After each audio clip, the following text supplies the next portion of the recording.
PhD scholar ہیں، اس کے ساتھ ساتھ کالم نگار اور تجزیہ کار ہیں، محترم جناب رانا عبدالرب صاحب۔ السلام علیکم عبدالرب صاحب۔ جی وعلیکم السلام۔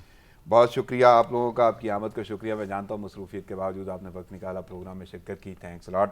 چلتے ہیں اخبارات کی جانب۔ سب سے پہلی خبر وزیر اعظم کا بیان ہے، اور عباسی صاحب آپ کی طرف میں پہلے آؤں گا کہ اس سے بڑی غداری کیا ہوگی کہ نواز شریف فوج کو بغاوت کا کہہ رہا ہے۔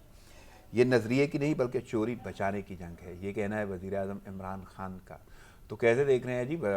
سابق وزیر اعظم نواز شریف کا ایک بیانیہ تو سامنے ہے، اور وزیر اعظم یہ کہہ رہے ہیں کہ وہ چوری بچانا چاہتے ہیں، نظریے والی کہانی کوئی نہیں۔ جی بسم اللہ الرحمن الرحیم۔ گزارش یہ ہے کہ یہ میں اس کو سچی بات ہے پاکستان کی جو ایک سیاسی تاریخ ہے وہ جو اس کی ایک پس منظر ہے ہماری تاریخ کا، میں اس کو اگر اس کے تناظر میں دیکھوں تو یہ جو بیانات ہیں، بغاوت کے بیانات، بغاوت کے الزامات، اس طرح کی چیزیں، یہ پاکستان کی سیاست کی بدقسمتی ہے، اور یہ بیانات اور یہ الزامات پاکستانی سیاست کا پیچھا نہیں چھوڑ رہے، اور یہ بڑی ٹریجڈی ہے ہماری سیاست کی، اور بالخصوص جب اس ہائی لیول پہ اور ایک موجودہ وزیر اعظم، ایک سابق وزیر اعظم کے حوالے سے یہ بات کہیں کہ وہ فوج کو بغاوت پر اکسا رہے ہیں، تو میرا خیال ہے ایسی جو بیان بازی ہے وہ کہیں سے بھی ملک اور قوم کی خدمت نہیں ہوتی۔ دیکھیے نواز شریف کا ایک بیانیہ ہے، اس سے اختلاف بھی کیا جا سکتا ہے، اور اس سے بہت سارے لوگوں کو اتفاق بھی ہے، وہ ایک بڑی پارٹی کو رول کر رہے ہیں، ان کی پارٹی دوسری بڑی لارجسٹ ووٹ لینے والی پارٹی تھی 2018 کے الیکشن میں، تو ان کے بیانیے سے اختلاف کیا جا سکتا ہے، شاید مجھے بھی اختلاف ہو، آپ کو بھی اختلاف ہوگا، لیکن اس کا قطعی طور پہ مطلب یہ نہیں ہے کہ ہم یہ کہہ دیں کہ سابق وزیر اعظم محمد نواز شریف جو ہیں وہ فوج کے خلاف بغاوت پہ کسی کو اکسا رہے ہیں، اور جو ہم نے بیانیہ ان کا دیکھا، ان کا سنا، اس سے اختلاف ہے، اور بہت سارے لوگوں کو اختلاف ہے، اور اختلاف کی اس کے اندر گنجائش بھی ہے، لیکن ہم یہ کہیں کہ وہ فوج کے اندر بغاوت پیدا کر رہے ہیں، میرا خیال ہے یہ کوئی ذمہ دارانہ بات نہیں ہے، اور نہ ہی ایسی گفتگو سے کسی بھی طرح سے میں سمجھتا ہوں کہ ملک اور قوم کی کوئی خدمت ہو رہی ہے، اور اس وقت جو ملک کے حالات ہیں، ملک اور قوم کو خدمت ہو یا نہ ہو، لیکن بیانیہ تو ہے نا۔ اگر میں یہ کہوں کہ وزیر اعظم یا حکمران جماعت یہ کہہ تو رہی ہے، لیکن میں اگلے جملے پہ ضرور فوکس کرنا چاہوں گا عباسی صاحب کہ آپ کو کیا لگتا ہے واقعی یہ چوری بچانے کی کوشش ہے یا کوئی نظریہ ہے، نظریاتی سوچ کے تابع یہ باتیں کہی گئی ہیں؟ دیکھیے ایک نظریاتی سوچ تو ہے، اور نواز شریف کا جو بیانیہ ہمارے سامنے آیا، جو PDM کے 2 جلسوں کے اندر انہوں نے تقاریر کیں، یہ غیر معمولی تقاریر تھیں، اور پاکستان کی اگر آپ تاریخ پہ نظر دوڑائیں تو کہیں بھی کبھی بھی ایسا نہیں ہوا کہ کسی سیاسی رہنما نے اداروں کے سربراہان کا نام لے کر کوئی ایسی تنقید کی ہو، ہم اس کو اپریشیٹ نہیں کرتے، اور نہ ہی یہ کوئی ایسی بات ہے کہ اس کی حوصلہ افزائی ہونی چاہیے۔ پاکستان کو اور پاکستان کی مسلح افواج کو ہر صورت میں مضبوط رہنا چاہیے، اور اس کے لیے پاکستان کی عوام کو اور ایون پاکستان کی سیاسی جماعتوں کو کوئی بھی قربانی دینی پڑے تو ملک سے آگے کوئی چیز نہیں ہوتی۔ بالکل، ملک اور اداروں کے حوالے سے، اور فوج ہے تو پاکستان ہے، فوج کی وجہ سے پاکستان مضبوط ہے اللہ تعالیٰ کے فضل و کرم سے، تو ہم ایسی کسی بات کی تائید تو نہیں کر سکتے، لیکن نواز شریف نے میرا نہیں سمجھتا کہ کوئی ایسی بات کی ہو جو فوج کو بغاوت پہ اکسانے کے حوالے سے آتی ہو۔ ان کا بیانیہ ہے وہ ضرور ایسی چیز پہلی دفعہ سامنے آئی ہے، اس میں اختلاف کی گنجائش ہے، لیکن بغاوت کی جو بات یعنی ہے اختلاف کی گنجائش ہے لیکن آپ بغاوت کا لیبل نہیں لگا سکتے، لیکن وزیر اعظم کا بھی اپنا بیانیہ ہے، اس پہ بھی کریٹیسائز یا تنقید تو ضرور کر سکتے ہیں، لیکن یہ بھی ان کی اپنی ہی سوچ کے تابع گفتگو ہے۔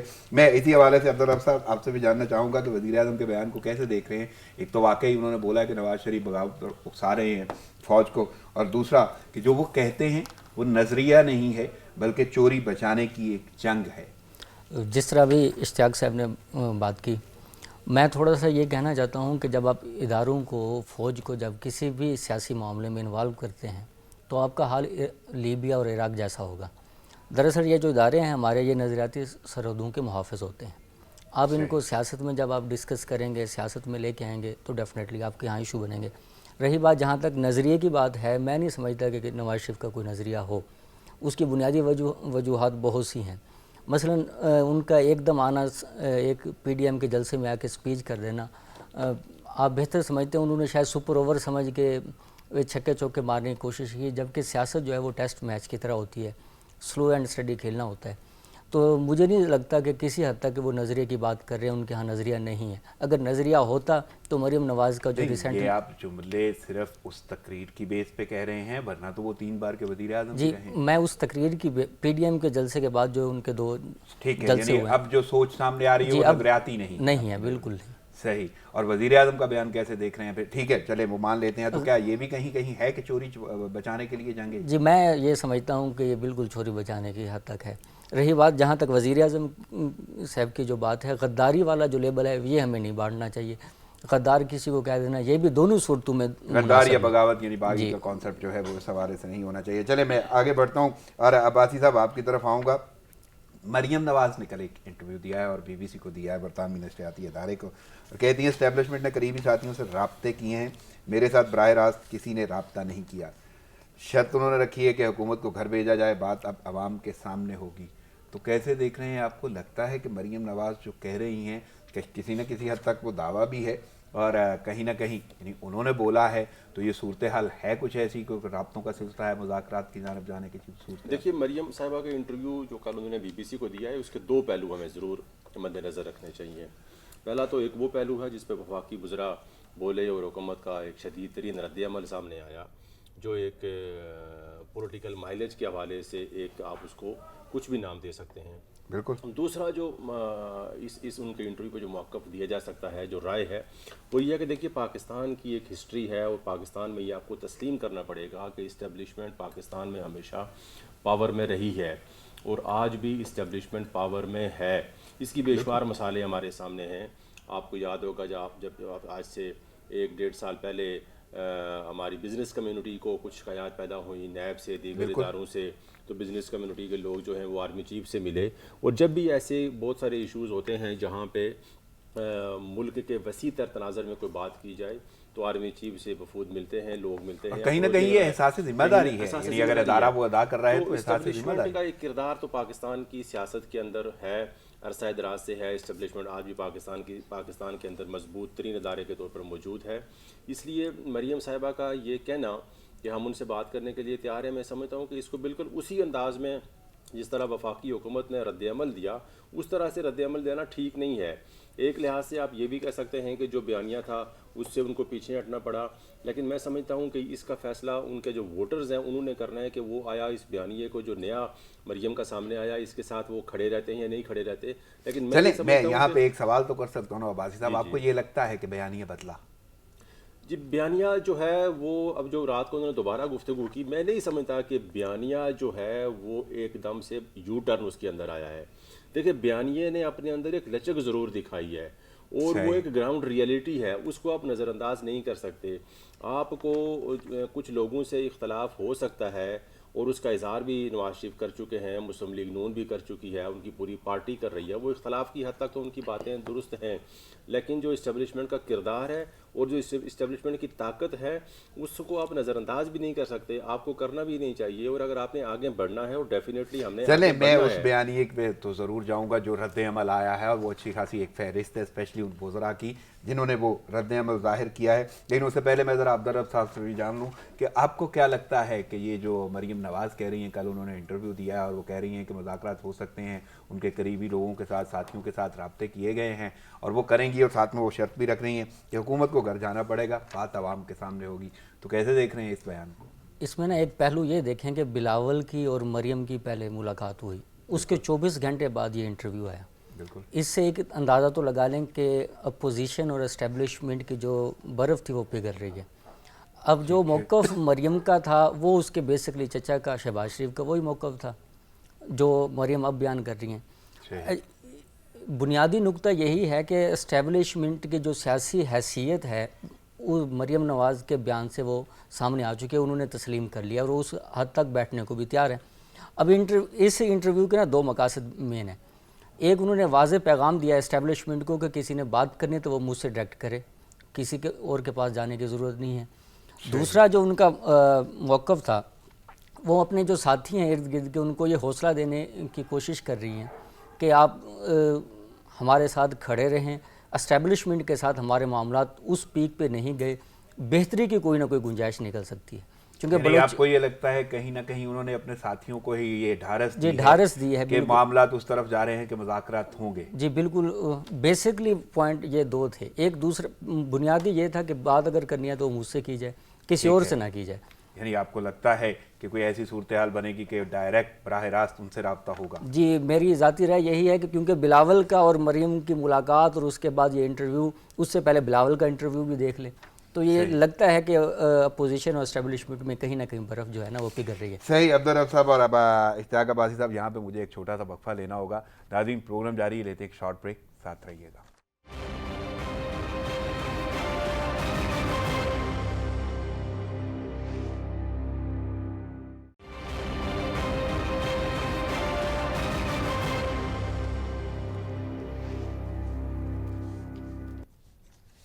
ویلکم بیک ناظرین. خبروں اور ترجیحوں کا سلسلہ شروع کرتے ہیں اور سلسلہ جہاں سے ٹوٹا تھا وہیں سے میں جوڑنے کی کوشش کروں گا. اشتیاق صاحب میں آپ کی جانب آؤں گا اور ہم نے ذکر کیا ہے مریم نواز کے اس انٹرویو کا جو انہوں نے برطانوی نشریاتی ادارے کو دیا ہے، تو اسی حوالے سے جو رد عمل سامنے آیا، پہلے تو میں یہ بات کروں گا کہ اچھے خاصی تعداد ہے ان وزراء کی یا مشینی حکومتی اراکین کی کہ بڑی حیرت کی بات ہے. یعنی اگر میں صرف ان کے عہدے ہی بتاؤں یا میں نام ہی استعمال کر لیتا ہوں، یعنی وفاقی وزراء ہیں، صوبائی وزراء ہیں، معاونین ہیں، تو اسی حوالے سے شیخ رشید اور فواد چودھری، شبلی فراز، شہباز گل، فردوس عاشق آوان، فیاض چوہان، یعنی اتنے لوگوں نے اس پہ رائے دی ہے، رد عمل دیا ہے. تو پہلا یہ سوال ہے، آپ کو لگتا ہے کہ اتنا اہم تھا کہ وہ سارے کے سارے رد عمل دیں؟ عباسی صاحب آپ سے. جی میں سمجھتا ہوں کہ جیسے میں نے شروع میں بھی کہا کہ پاکستان اس وقت جو ہے صرف اور صرف بیان بازی پہ چل رہا ہے. پورا ملک لگتا ہے کہ بیان بازی کے حوالے سے ہے، اور یوں محسوس ہوتا ہے کہ حکومت اور اپوزیشن کے درمیان ایک بیان بازی کا مقابلہ ہو رہا ہے. یہ 90 کی دہائی کی ایک سیاست ہوتی تھی اور اس وقت بڑی سیاسی نورہ کشتیاں قوم دیکھ چکی ہے. دیکھیے ان بیانات سے قوم کا پیٹ نہیں بھرنا. اس وقت ملک کے اندر مہنگائی ہے، ملک کے اندر بے روزگاری ہے، اور قیمتوں کی جو چیزیں ہیں وہ تیزی سے بڑھ رہی ہیں. افراط زر آؤٹ آف کنٹرول ہے، اور اس جانب حکومت وقت کی اور وفاقی وزراء کی مجھے برملا افسوس کے ساتھ کہنا پڑ رہا ہے کہ ان کی توجہ نہ ہونے کے برابر ہے. نہیں یعنی میں اگر جملے کو آسان کر دوں، سوال کو آسان کر دوں، تو کیا یعنی یہ بیانیہ، لہجے، انداز یہ اپنی جگہ پہ، کیا حکومت کو اس وقت یہ لگتا ہے کہ یہ ہونا چاہیے؟ نقصان کس کو جائے گا؟ میرا نہیں خیال کہ حکومت کو کوئی اتنا غیر ضروری رد عمل اس پہ دینا چاہیے تھا. حکومت کے لیے اس وقت بڑے مسائل ہیں، بڑے بحران ہیں. چلیں میں اب اس رد عمل کی جانب بھی چلتا ہوں. شیخ رشید صاحب یعنی شخصیت تو ہیں سیاسی حوالے سے بڑی جانی پہچانی، کہتے ہیں کہ پہلے کہتے ہیں فوج مداخلت نہ کرے، پھر اسی فوج سے کہتے ہیں ہمیں کرسی پہ بٹھاؤ. یہ شیخ رشید صاحب کا کہنا. اور اسی طرح کا کوئی رد عمل جو آیا وہ فواد چودھری صاحب کی جانب سے آیا. وہ کہتے ہیں پہلے یہ لوگ کہہ رہے تھے کہ بات نہیں ہوگی، اب وہ چاہتے ہیں کہ بات کی جائے، بات کرنے کے لیے تیار ہیں. تو کیسے دیکھ رہے ہیں ان بیانات؟ ٹوٹل میں ان کو پوائنٹ سکورنگ کہوں گا. ان بیانات کے اندر کوئی ایسی جان نہیں ہے. یہ ایک غیر ضروری رد عمل ہے جو سامنے آیا ہے. دیکھیے ہونا تو یہ چاہیے کہ جو آپ کی وفاقی وزارت اطلاعات ہے یا آپ کو جو صوبائی ترجمان ہے، جو صوبائی مشیر ہے پنجاب حکومت کی، وہ اس پہ رد عمل دے دیتی. وفاقی حکومت اپنا محدود رد عمل اس پہ دے دیتی.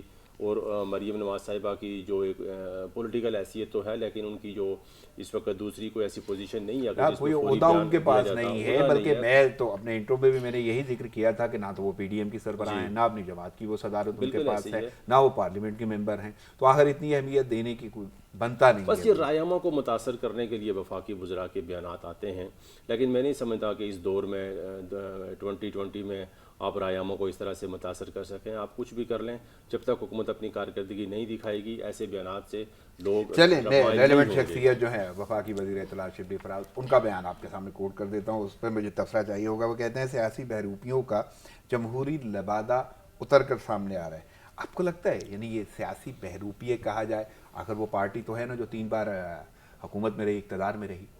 تو دیکھیے اس وقت ان چیزوں کو تھوڑا سا آپ گلگت بلتستان کے الیکشن کے تناظر میں بھی دیکھیں، کیونکہ وہاں پہ ایک بڑا ماحول گرم ہے اور پوری ایک ملک کی نظریں گلگت بلتستان کے الیکشن کے اوپر بھی ہیں، اور وہ بھی جگہ یعنی یہ بیانیہ کہیں نہ کہیں اسی طرف جاتا ہوا نظر آ رہا ہے کہ وہ کمپین چل رہی ہے اور ایک کمپین کا حصہ ہے. اور پاکستان میں نہ صحیح لیکن گلگت بلتستان میں ایک الیکشن کہیں نہ کہیں، کیونکہ واقعی انہوں نے انٹرویو بھی وہیں پہ دیا ہے جی بلتستان تو میں، وہاں پہ چونکہ ایک الیکشن کا ماحول ہے، لہٰذا اس ماحول میں مزید گرمی پیدا کرنے کے لیے جو ایک سیاسی چالیں ہوتی ہیں، سیاسی ہتھ کنڈے ہوتے ہیں، میں ان کو یہ سمجھتا ہوں کہ اس طرح کی ایک بات انہوں نے کی ہے. چلیں، بلکہ مجھے کیونکہ گلگت بلتستان پہ بھی خصوصی گفتگو کرنی ہے تو میں آگے اس کو بڑھاؤں گا، لیکن اس سے پہلے میں ذرا عبدالرب صاحب سے بھی یہ پوچھ لوں کہ عبدالرب صاحب، یہ جو بیانیہ آپ کو نظر آ رہا ہے، رد عمل جو نظر آ رہا ہے مریم نواز کے بیان پہ، اس کے وہ انٹرویو پہ، تو آپ اس کو کیسے دیکھ رہے ہیں کہ وہ ذرا یہ کہتے ہوئے نظر آ رہے ہیں کہ پہلے یہ بات کرنا نہیں چاہتے تھے، اب تیار ہو گئے ہیں، اب یہ کہتے ہیں کرسی پہ بٹھاؤ، تو کیسے دیکھ رہے ہیں اس بیانیے کو؟ مریم کا جو بنیادی انٹرویو تھا وہ دراصل حکومت کے خلاف جو تھا نا، اسٹیبلشمنٹ کے تھرو کیش کروانے کا ایک ذریعہ تھا. اچھا وہ کسی حد تک کامیاب ہوگی. نہیں، ان کا کیا کیش کروانا چاہتے مثلا دباؤ وہ کروانا چاہ رہے تھے یعنی اسٹیبلشمنٹ کا حکومت پہ دباؤ؟ دباؤ.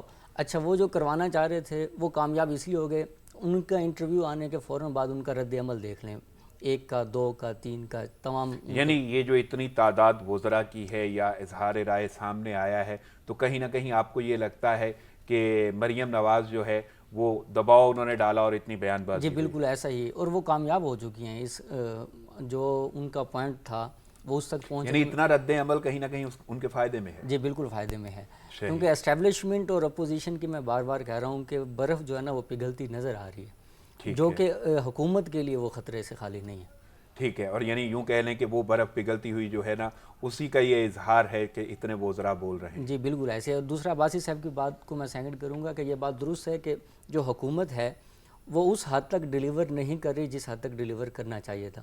وہ بیان بازی میں اپنے عیب چھپانے کی کوشش کر رہی ہے، اپنی جو خامیاں ہیں وہ چھپانے کی کوشش کر رہی ہے، جبکہ ایسا نہیں ہے. جو اب 21ویں صدی میں ہم زندہ ہیں، سوشل میڈیا اور میڈیا کا دور ہے، لوگ ساری چیزوں کو دیکھتے ہیں، پھر تجزیہ کرتے ہیں، پھر جا کے اپنی ایک رائے بناتے ہیں. یعنی آپ کو یہ لگ رہا ہے کہ حکومت کہیں نہ کہیں اپنی خامیاں چھپا رہی ہے؟ جی بالکل وہ چھپا رہی ہے. تو اس کا مطلب ہے یہ بیان بازی کہیں نہ کہیں نقصان بھی دے گی حکومت؟ جی نقصان دے گی، اور بہت زیادہ نقصان دے گی ان فیوچر میں. ان فیوچر یعنی یہ نقصان کی طرف جا رہا ہے حکومت کے حوالے سے، اور حکومت کو ہی سوچنا چاہیے. چلیں میں گلگت بلتستان کی جانب بڑھتا ہوں، اور وہاں پہ کیونکہ انتخابات جاری ہیں اور ایک دن باقی رہ گیا ہے، جو ہے انتخابی مہم اس کا وقت ختم ہو چکا ہے. تو عباسی صاحب، اب آپ گلگت بلتستان کے الیکشن کو کیسے دیکھ رہے ہیں؟ وہاں پہ 3 بڑی پارٹیاں ہیں، P T I, peoples party اور نون لیگ. کانٹے دار مقابلہ ہے، اور جو وہاں پہ سیاسی یا انتخابی مہم رہی، تمام جلسے جلوس میں ہم نے دیکھا کہ عوام کا جم غفیر تھا، اچھا خاصا رش تھا. تو کس طرف الیکشن کو جاتا ہوا دیکھ رہے ہیں گلگت بلتستان کا؟ دیکھیے، ایک تو میں سچی بات ہے گلگت بلتستان کی عوام کو بطور خاص خراج تحسین پیش کرنا چاہوں گا کہ جس طرح ان لوگوں نے ایک جمہوری تسلسل کو آگے بڑھانے کے لیے بالکل وہ عوام باہر آئی، اپنا حصہ ادا کیا ہے، کردار ادا کیا ہے. لوگ باہر نکلے ہیں، تینوں بڑی پارٹیوں کو وہاں کے لوگوں نے، عوام نے رسپانس دیا ہے. تو میرا خیال ہے ایک بھرپور جمہوری عمل کے تحت ہونے والا الیکشن ہمیں گلگت بلتستان میں نظر آئے گا، اور یہ ایک بڑا اچھا سائن ہے پاکستان کے مستقبل. اور حالانکہ وہاں پہ موسم میں شدت ہے، سردی یقینی کی طور پہ شدت. یہاں پہ سردی ہے تو وہاں پہ بہت زیادہ ہوگی.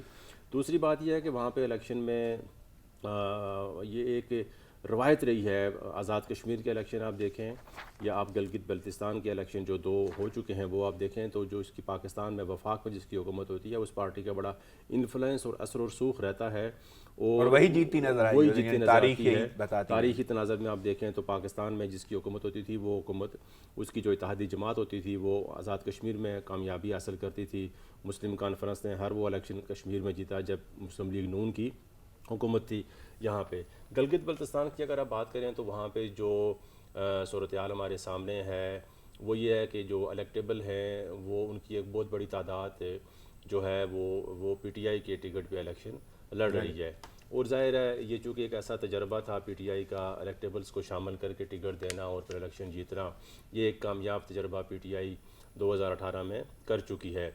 اور پاکستان کی سیاست کا ٹرینڈ بھی یہی ہے کہ سیٹ نکالنے والے نہیں، آپ جو اس ہوتے کو ہیں، واقعی کوئی سمجھداری کہیں گے کہ جی یہ جیسے بھی جس نے بھی مشورہ دیا اور جس نے اس پر عمل کیا قیادت نے، تو واقعی سمجھداری کی ہے؟ دیکھیے سیاسی حکمت عملی کے طور پہ تو ظاہر ہے یہ ایک مضبوط آپ کی حکمت عملی ہو سکتی ہے. جمہوری حوالے سے شاید یہ نظریاتی کارکنان جو ہیں ان کے لیے ایک حوصلہ شکنی والی بات ہو کہ آپ ووٹرز مار کھاتا رہے اور آپ کے جو کارکنان ہیں وہ لڑتے رہیں، لیکن ٹکٹ کے وقت جو ہے آپ کسی ایسی بڑی شخصیت کو ٹکٹ دے دیں جس کے پاس بڑی گاڑی ہو، جو سیٹ نکالنے کی پوزیشن میں ہو. تو پی ٹی آئی نے 2018 کے الیکشن میں پاکستان میں بھی ایسے ہی کیا تھا. گلگت بلتستان میں بھی جو الیکٹیبل ہیں وہ اس وقت پی ٹی آئی کے ٹکٹ پر الیکشن لڑ رہے ہیں.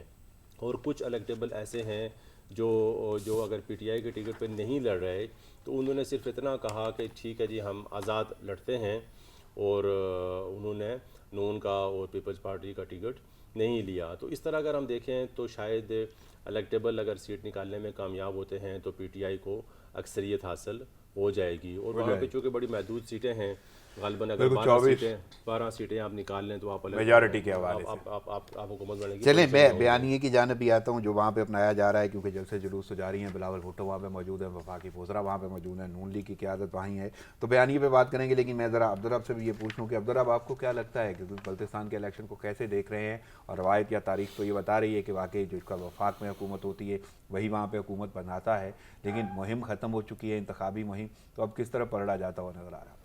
اچھا، یہ بات درست ہے اس حد تک کہ جو حکومت میں ہو وہی پارٹی وہاں ون کرتی ہے، لیکن بلاول بھٹو نے جس حد پاکستان پیپلز پارٹی اور بلاول بھٹو خصوصاً جس حد تک کمپین کو آگے لے کے چلے ہیں، جس حد تک انہوں نے، میرے سورس یہ کہتے ہیں جہاں 50-50 کی آبادی تھی وہاں بھی وہ گئے اور خود جا کے ملے. ہاں جی، تقاریر کی انہوں نے، باقاعدہ ایک مسلسل ایک کمپین کی.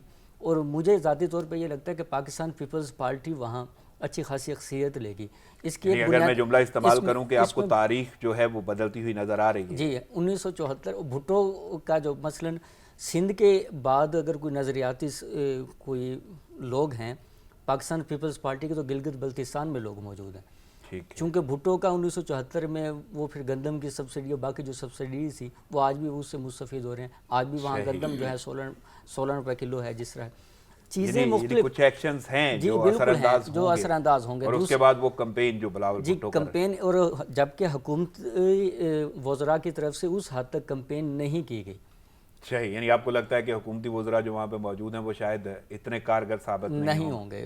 پاکستان پیپلز پارٹی جو ہے وہ اچھی خاصی سیٹیں لینے میں کامیاب ہوگی. ایک چیز ایڈ کرنا چاہوں گا کہ جب پیپلز پارٹی کے وہاں پہ گورنمنٹ تھی، وزیر اعلیٰ تھے ان کے، تو اس دوران بڑے ترقیاتی کام بھی ہوئے، اور گلگت بلتستان میں بڑے ریکارڈ ترقیاتی منصوبے انہوں نے اس دوران دیے، روزگار بھی دیا، بڑے پروجیکٹس بھی دیے جب پیپلز پارٹی کی گورنمنٹ تھی. تو اشتیاق صاحب میں آپ سے بھی یہی سوال رکھوں گا، آپ کو لگتا ہے کہ تاریخ بدلے گی؟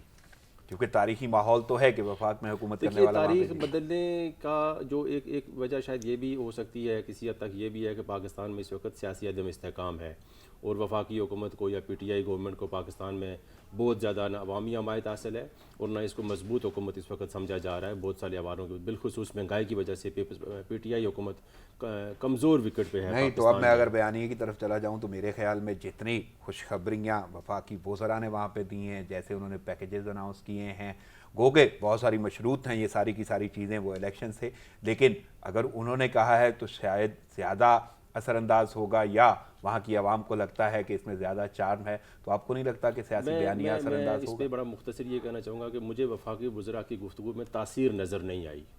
جو بھی انہوں نے تقاریر کی، گفتگو کی، اس کے نہیں، وہ اندر تاثیر کوئی سیاسی حوالے سے عوامی حوالے سے نہیں ہے. اور اگر رویہ میں کوئی ایسی صورتحال آپ کو لگتا ہے کہ کہیں نہ کہیں استعمال یا لفظوں کا استعمال کارگر نہیں، ان کی گفتگو کے اندر کوئی ایسی چیز نہیں تھی کہ جس کو وہ بیان کرتے اور اس بنیاد پہ کہا جاتا کہ جو ہے وہ لوگ مائل ہو رہے ہیں. اگر میں یہ سوال رکھوں کہ آپ کو نہیں لگتا کہ تحریک انصاف نے جو وزراء وہاں بھیجے ہیں ان کے متبادل کوئی اور بھیجے جاتے تو زیادہ اثر انداز ہو سکتے تھے؟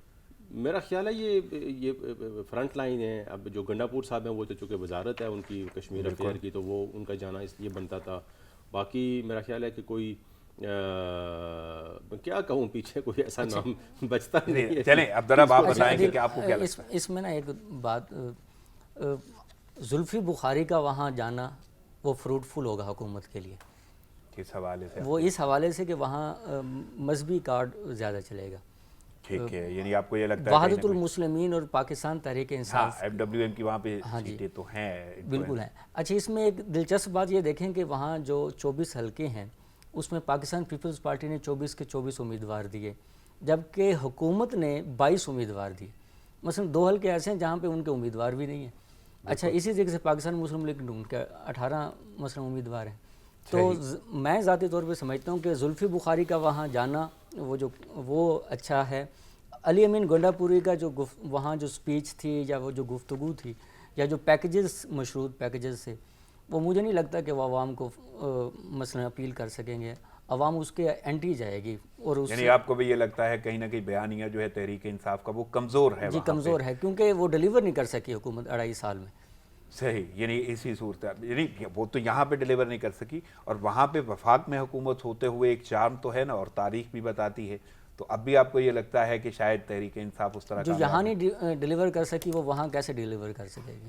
وہاں کا ماحول اور ہے وہاں کی. سیم جو بھی ہوگا، لیکن بعد میں چلیں بار میں بار تھوڑا سا مزید آگے بڑھتا ہوں. عباسی صاحب آپ سے میں یہ جاننا چاہتا ہوں کہ تحریک انصاف اپنی جگہ پہ وفاق میں حکومت ہے، ایک تاریخ بتاتی ہے کہ شاید جیتنے کے امکانات زیادہ ہیں. دوسرا واقعی اگر جیتنے کے امکانات زیادہ ہیں تو سادہ میجورٹی بھی آ سکتی ہے اور ایف بھی وہ ساتھ الحاق ہو سکتا ہے یا اتحاد ہو سکتا ہے. لیکن اگر پیپلز پارٹی اور نون لیگ مل کے کچھ اتنی سیٹیں لے جاتی ہیں تو آپ کو نہیں لگتا کہ کوئی نہ کوئی ماحول ایسا ہو جائے گا گرم کہ حکومت بنانا ذرا مشکل ہو جائے؟ میرا خیال ہے چونکہ دونوں پارٹیز نے سیٹ ایڈجسٹمنٹ نہیں کی، اور اگر یہ سیٹ ایڈجسٹمنٹ کی طرف جاتے اور سیٹ نون اور پیپلز پارٹی کی بات اگر کریں، سیٹ اپوزیشن ایڈجسٹمنٹ کرتے تو شاید بہتر حکمت عملی ہوتی. لیکن چونکہ چھوٹے علاقے میں الیکشن ہو رہا ہے اور دونوں پارٹیز اپنا وہاں پہ اثر و رسوخ دکھانا چاہتی ہیں اور میکسیمم ووٹ وہاں سے حاصل کرنا چاہتے ہیں. دیکھیے ایک چیز یہ بھی دیکھی جائے گی نا کہ گلگت بلتستان کے الیکشن میں کس پارٹی نے کتنے ووٹ حاصل کیے. تو دونوں پارٹیز بھی مقابلے میں ہیں، اور میرا خیال ہے یہ ہیلدی کمپٹیشن ہے، بجائے اس کے کہ آپ الیکٹیبلز کو ملاتے اور آپ سیٹ ایڈجسٹمنٹ کرتے تو وہ شاید کوئی کامیابی تو شاید ہو جاتی، شاید نہ بھی ہوتی. لیکن دونوں کا آپس میں مقابلہ ہے. صحیح. وقت کی قلت کے باعث مجھے اجازت لینا ہوگی. آپ کی آمد کا بہت شکریہ اشتیاق عباسی صاحب اور عبدالرب صاحب. ناظرین پروگرام کا وقت ختم ہوا چاہتا ہے، مجھے اجازت دیجیے. دعاؤں میں یاد رکھیے گا. اللہ رحم.